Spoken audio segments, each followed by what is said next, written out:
Continuing our You Decide coverage this morning, we're talking with the two Tulsa mayoral candidates heading to a runoff. We told you Karen Keith and Monroe Nichols will be back on the ballot in November because no one received 50% of the vote last night.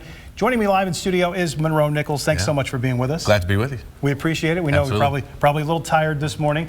Were you surprised by how close everything was last night? No, I really wasn't surprised. I thought it was going to be a really close election. It's the reason why we spent so much time going into neighborhoods and being on doorsteps, because it was going to be razor thin, and last night it absolutely was. When did you decide that you wanted to be Tulsa mayor, and why? You know, I've served now in the legislature for 8 years. And when I ran in 2016, it was because I wanted a better future for what is now my 16-year-old. Running for mayor is the same thing. Think about the challenges out in front of us: homelessness, working on student outcomes, expanding the economy, making this the safest big city in the country. Those are the reasons I decided to run. So that's your top priority? Absolutely. And of course, the biggest challenge that the city faces, cities have so many challenges. Tulsa is no exception. What are the biggest challenges facing the city of Tulsa right now? You know, I really think it's those four things. I mean, obviously homelessness is a challenge that now has gotten about 8% worse year over year. There are 900 kids at Tulsa Public Schools alone in one of our school districts that are homeless today. 1,200 families facing eviction. I think it is the biggest individual challenge facing Tulsa, and I'm really excited about the plan that we have to end it by 2030. What are some of the steps in that plan? Yeah, it starts with really the city taking, in the mayor's office, taking a real leadership role and making sure we're leading the effort across the city.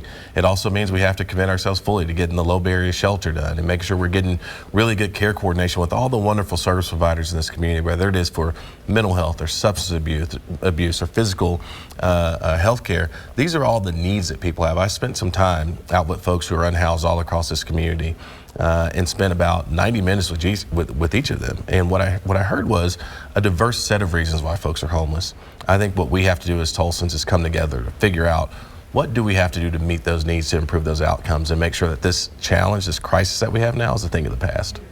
And of course, why should voters choose you over your opponent? What makes you the top choice for Tulsa mayor? You know, I've spent this entire campaign not just talking about vision, but talking about how do we get there, creating a clear roadmap. If you go to the website, monroeformayor.com, you'll see the plan to end homelessness by 2030. You'll see the plan to improve student outcomes. You'll see the plan to make sure we increase our affordable housing stock. You'll see the plan about how we co-govern with our tribal nations right here in Tulsa. So it's been a campaign about making sure that Tulsans don't just hear me and just guess what I'm going to do when I get elected, but they know absolutely how I'm going to deliver for them, and we're going to take that same energy into November. What's your next step now as you head toward November? Well, it's getting back on the phone, it's getting back on the doors, it's keeping up the momentum that we've built over the last several weeks, and making sure that over the next 10 weeks that we do everything we can, because I understand and I know that the next 10 weeks are going to chart the course for the next 10 years in this community.